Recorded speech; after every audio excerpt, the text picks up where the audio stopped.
We're going to go over some still frames from these plasma fires in Perris, California last week. But first, listen to some of these snippets of what the reporters are telling themselves and their viewers to try to explain the unexplainable, including that the fires have a tendency to go underground under these conditions. Under what conditions, you may ask? Oh, he doesn't specify. He just implies to the viewer that there are such conditions that he's aware of that make fire going underground totally normal. It's just typical under these conditions.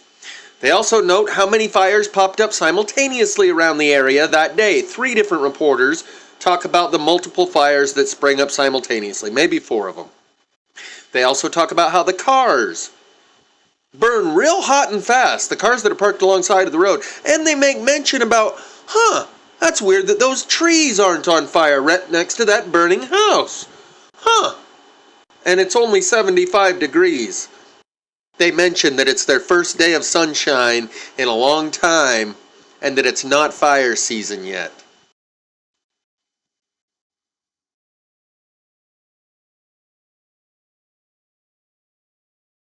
Sam made a good point. You said it's firefighters are saying it's not fire season, it's fire year. Right. And this is why it's an important space is important, and we've seen in the last hour and a half all these cars that have been parked along the road around these properties go up quickly. That's a lot of the black smoke.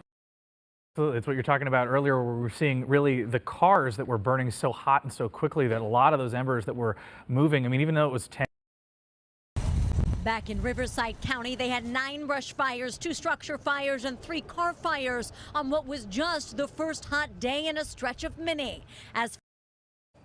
I mean, yeah, guys, I feel like for the last few months we've talked about rain and clouds, and here we are getting what feels like our first day of sunshine. And of course, we have to deal with the wildfires that come with it. Avoided. Traffic is a nightmare. They have another fire start up in Castaic in that area too. In the El Cajon Pass, they've had little fires starting all afternoon. This one, hopefully in the next half hour, but I think they're making pretty good progress. It's going to be an all-night affair, just keeping these hot spots down, because the fire has a tendency to go underground in situations like this. So again, those. Here you can see that this one house is burning on the inside and very little, if any, flame on the outside. Together, but in any event, you could tell that the entire thing is.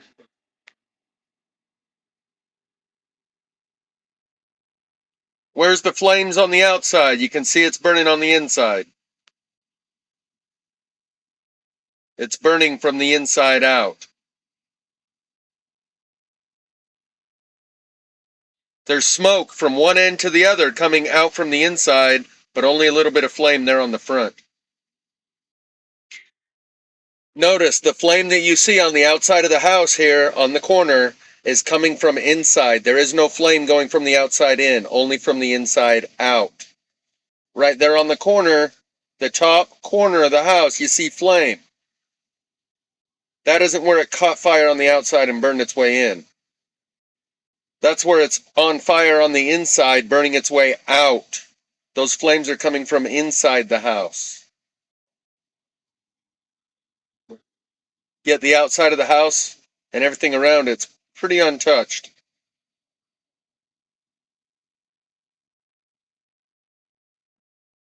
This guy explains it away. Now it all makes sense. Not very far away, and you have a piece of property that's undamaged right now. Just that's the thing. A house is filled with fuel that can travel. Right. I mean, it starts to spark and things explode. Wood, the sap in your 2x4s can throw embers, and you don't want it going across. Both houses are burning from the inside.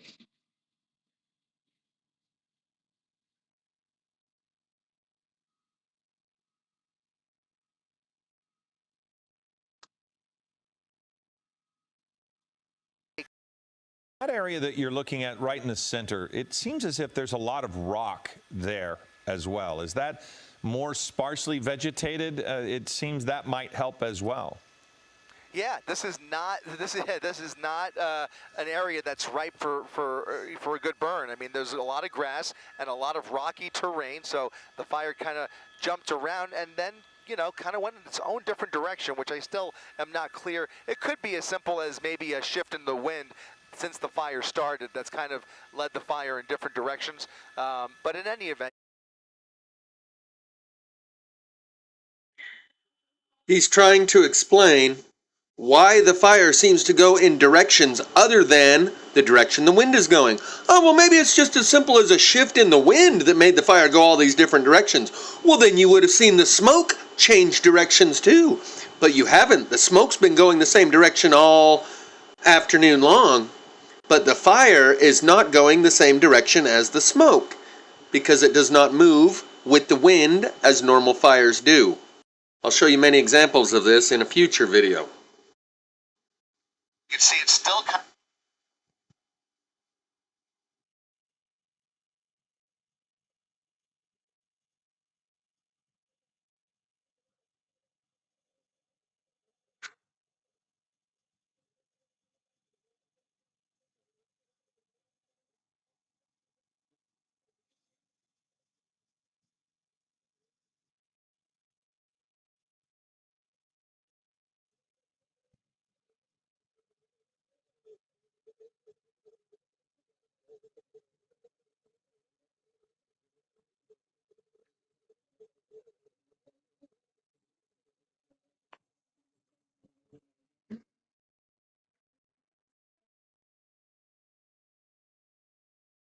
thick black smoke. Absolutely, and it's hard to believe that those all those trees next to it have not caught fire. I mean, hopefully they're still pretty saturated and not quite dried out like we'll see in the next month or two as the heat approaches. I'm sorry, Alan, I missed that. Oh, we're just talking about as the heat approaches, that dry brush is going to become even drier because right now it's probably still saturated. It's so those trees seem to be staying intact pretty well, not catching fire. Yeah, it's a hot, dry day. You know, I mean, it wouldn't necessarily be a fire danger day. But as I say that, there was another fire not too far from here that was reported as we were on our way out to this fire. So, you know, a couple of fire starts in a short amount of time. But as I mentioned, it's only about 85 out here, and I mean, definitely warm, and you know, certainly dry enough to keep this fire going. But He said 85, but in the lower right-hand corner of the screen, we can see that it's actually only 75. It was below the average yearly temperature for that day. So like he's saying, this isn't fire season. This area is not ripe for a good burn because it's very little vegetation and mostly rocky terrain. And I need not say anything more. For the viewers of this channel, you know what you're looking at. This is plasma fire. The Perris California fires in no particular order, so it's not like we're starting out with the best, but my point in this one is, and we'll see it even closer here in a minute, that fence line stopped the fire. That fence line is simply some posts that are driven into the ground and some wire that's strung between them. Here you can get a closer view of what type of fence that is. How does that stop the fire? Electromagnetically, it's conductive. It stops the electricity, not the fire moving across the surface as you would typically understand fire to do, but the fire that's moving beneath the ground somehow latches on to this fence. And that's why it stopped in a straight line.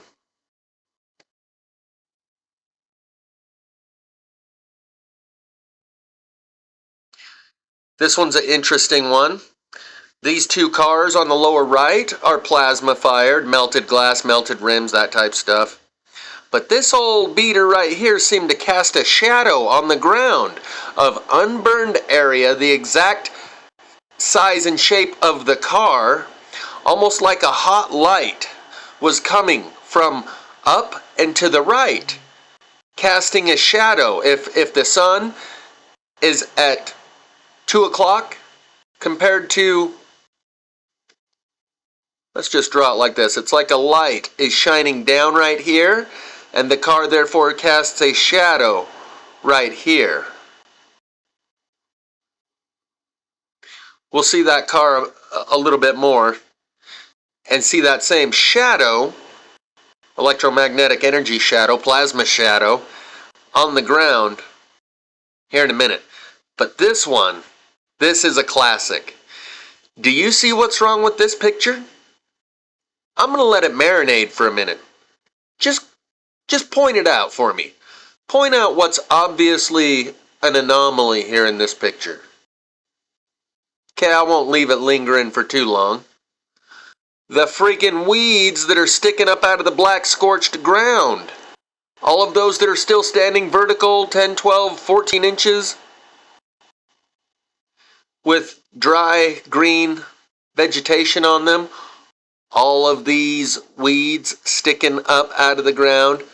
This bush right here that's touching the ground. This is a term that I've coined called ground scorch. It's more like the electricity is moving through the ground rather than a fire traveling across the surface of the ground, because if it was just a fire traveling across the surface, it would have taken out all of these other weeds. But for whatever reason, because of the peculiar way that these fires work, it can move across the ground, scorching the entire ground while leaving those weeds unburned. No glass.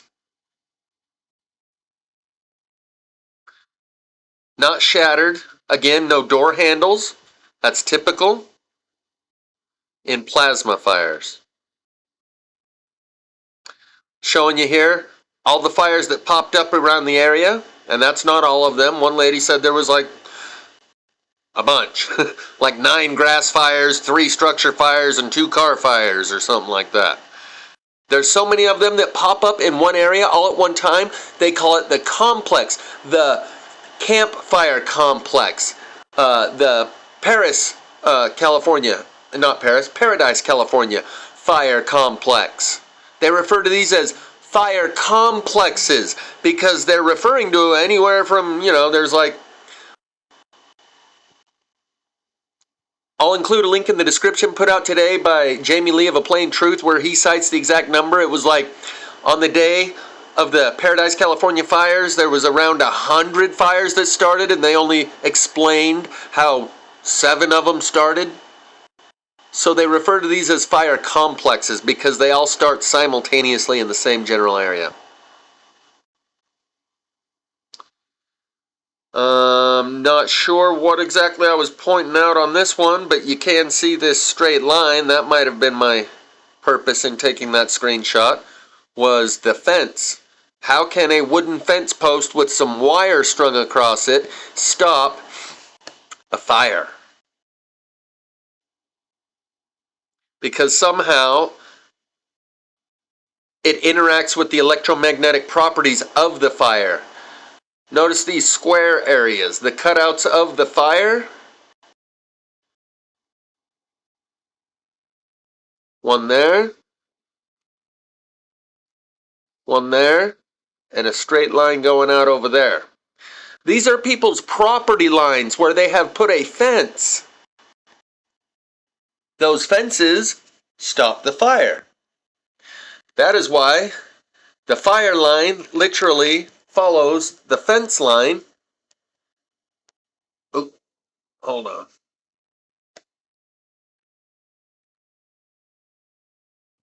Let's see if I can do this. Nope, not today, huh? It's not working with me here. Trying to draw, but it won't let me. So I'll just move on. Here, you can see the house is burning from the inside, and all of the trees around it are unburned. And that goes for both houses.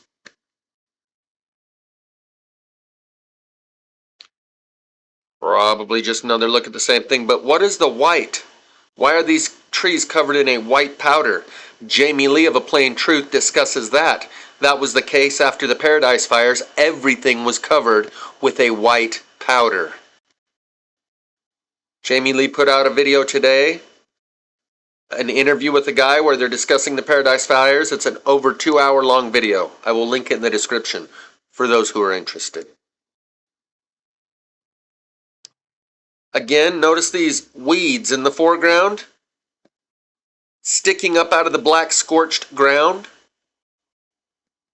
is not right in a regular fire that moves across the surface of the ground, but these don't, like he said. In, these kind of circumstances and conditions, the fire typically generally has a tendency to, go underground. Oh, you mean like the Canadian fires, like the mayor or whoever it was that I featured in one of my recent videos showcasing the fires in Canada, where he said the fire's deep in the ground and we have to dig it up to put it out, in those words. And up there, they're referring to a substance called peat, which is moss that's partially decomposed, carbon-rich, basically on its way to becoming coal. It's beneath the topsoil, I believe.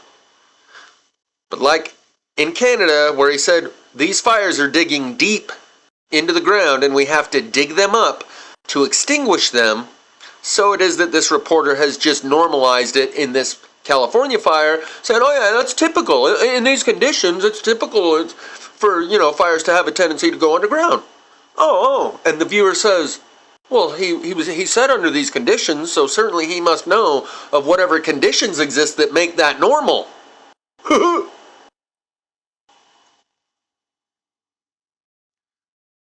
Probably just showing you all the weeds sticking up out of the scorched ground. You can see these here in the foreground. These are dry, brittle, tumbleweeds that somehow the fire burned right beneath all of them, and they remain standing.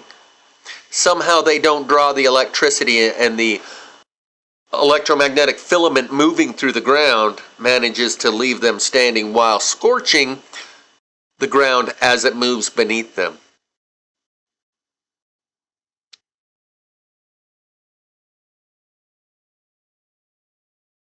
Not sure why I took that one. But again, you can see right here, these weeds sticking up out of the scorched ground. Unburnt, yet the ground beneath them is completely blackened and scorched. Likewise with these over here. Those weeds wouldn't still be there if this was a fire that moved across the surface of the ground. This is a fire that moves beneath the surface of the ground. All of those weeds, I'm pretty sure that was the feature here in this one. All these weeds sticking up should be gone. Very dry, brittle fuel if it were a fire, but it's not. It's plasmosis.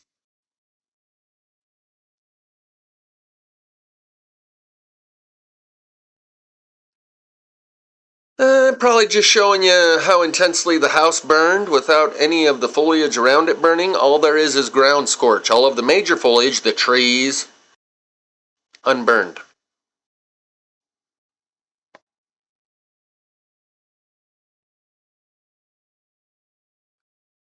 Here's another angle of that car that cast a shadow in the burn area of unburn. That definitely has to do with the car. If that car was not sitting there, that burn area beneath it would be scorched just like the rest of the area. Somehow, the energy associated with these fires interacted with that car in such a way that it created a pattern on the ground, the same size and shape and dimensions of the car, that went unburned. Don't ask me how.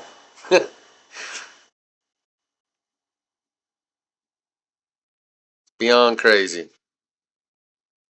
You can see the white powder that's left behind in the shape of the limbs that were vaporized there on the ground. And you can see these same patterns all over in the footage. The skeletal remains of a tree that fell. It burned at the base and fell over. I've shown this many, many times. It's like a bomb inside at the base of the tree. This limb fell over and then burned on the ground. And you can see the main tree right here and all the branches that come out from it, like it was laying on the ground when it burned to leave that imprint. A good example, I'll include the link in the description where you can see a similar process happening, is a video titled New Samvartaka Fire Dynamics, where you'll see that these trees are blown off at the base. Probably showing you the destroyed cars.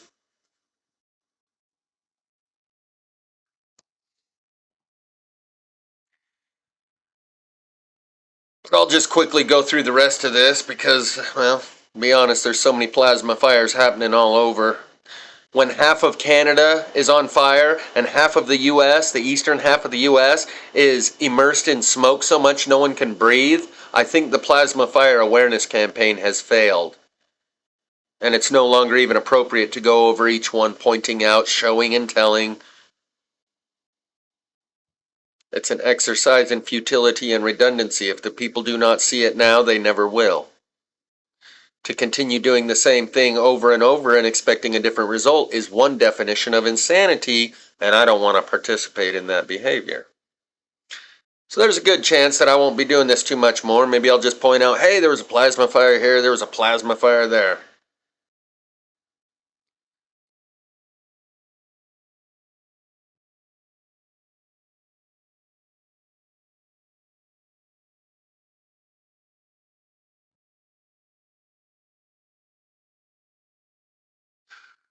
This is an interesting scene. 4 out of the 5 cars are completely destroyed. Well, maybe one of them was pulled in there afterwards. This one looks like it might have pulled up afterwards. This one's destroyed, and these 2 are destroyed. But this one's perfectly fine with an unburned shadow on the ground. You explain it to me, huh? I don't know. Oh, by the way, they're calling this a juniper fire. Guess somehow the PSYOP division of the news department said, yeah, let's call it a juniper fire. Notice the straight lines here. Again, there must be more fences. Straight line. Straight line. This one can be said, well, that's because the road, there's a fire break there. There's no more fuel for it to burn. But this line and this line are simply there because there is a few fence posts with wire strung between the fence posts. And somehow that's a fire break. No. Only a plasma fire break that grounds to it because it is conductive of that energy that is causing the fire.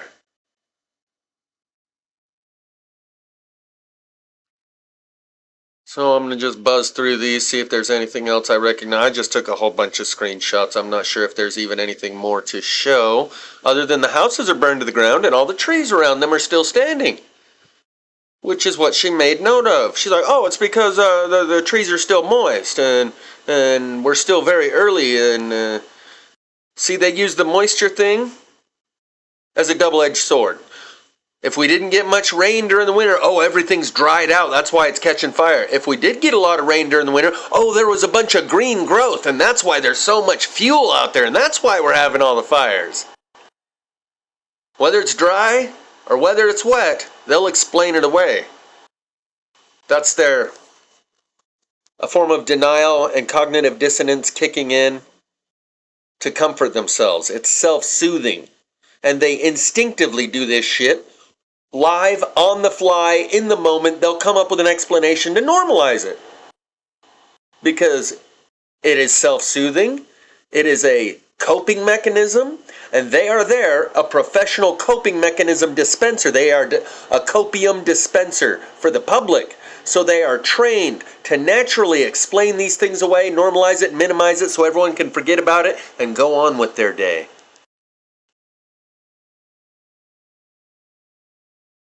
Not burnt, but they follow. This video gives an example of how the trees break at the bottom, not burnt, but they fall over unburnt. It also gives some other good examples of plasma fire phenomenon. We'll just watch a couple minutes of it and I'll link it in the description.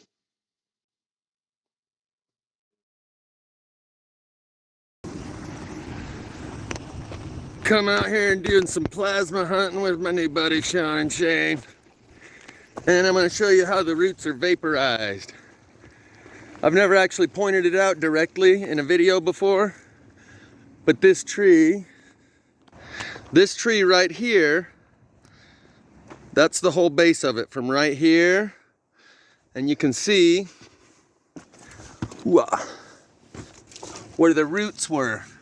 Let me turn some light on. Here, come around the camera.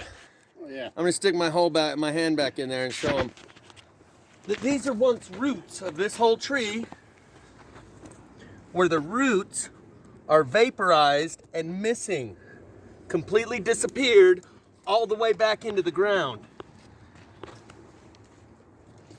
All the way around. These are all root holes. And I pointed this out secondhand in the aftermath of a video I've taken. Hopefully I don't get bit by a snake.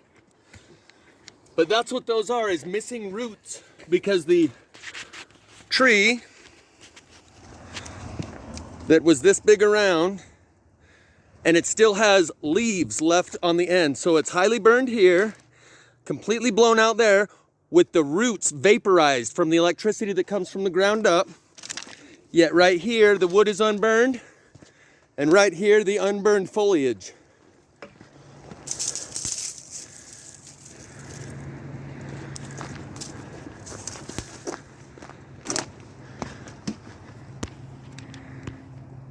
Yet the underground, the roots literally get vaporized.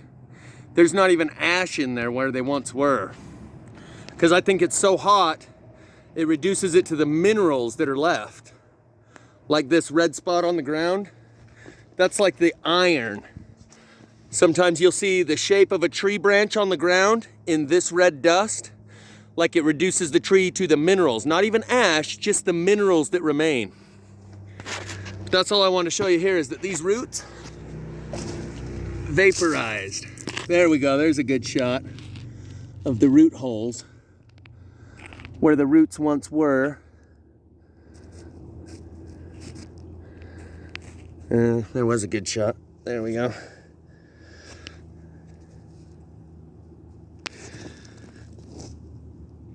And have since been vaporized.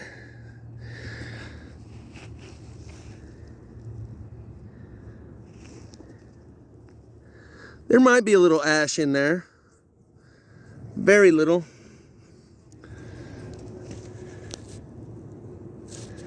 So I pointed this out secondhand, like on a video that I'd already taken, but I've never actually made a video showing this firsthand as I make the video. So this is kind of a first. So I thought I'd take this opportunity to show you the vaporized root system of this tree and how it's hollowed out these holes where the roots once were.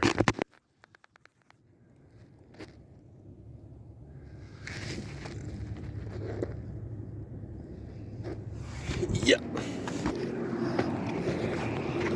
What a monster of a plasma fire tree. Completely gone, underground, above ground. We have the semi-burn and the burned limbs going up to here with the unburned foliage at the tips. Yet people can walk through this wasteland that looks like it got bombed out and not even notice and simply think it was a forest fire.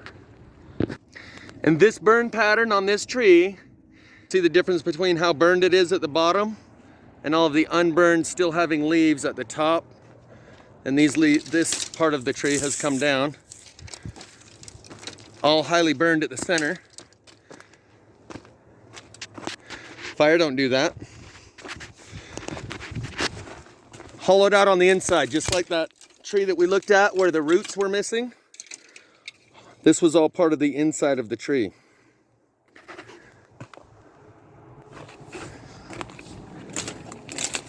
So it looks like this place got hit with a bomb, not a forest fire. Like a bomb blew up in the center of that tree and blew all of these limbs outward. Does that not look more like a bomb than a fire? So this is a filtration device of consciousness. Most people walk Here's a second example of the same thing, where the center of the tree got hit and exploded the limbs in every direction.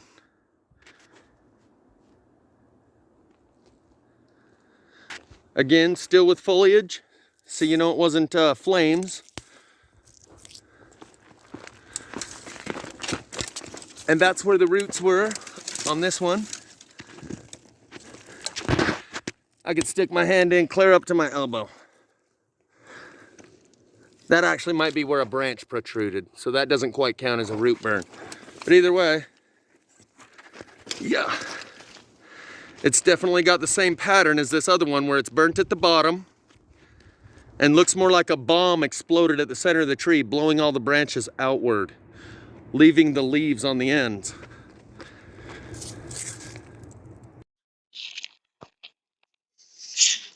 And that, I believe, is what we're seeing in the Perris fire, where you can see the branch pattern on the ground of ash, was that those limbs fell over and then burned on the ground.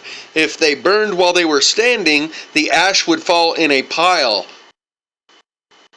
But because they were tipped over and they burned while they were laying down, the ash ends up in a branch pattern on the ground.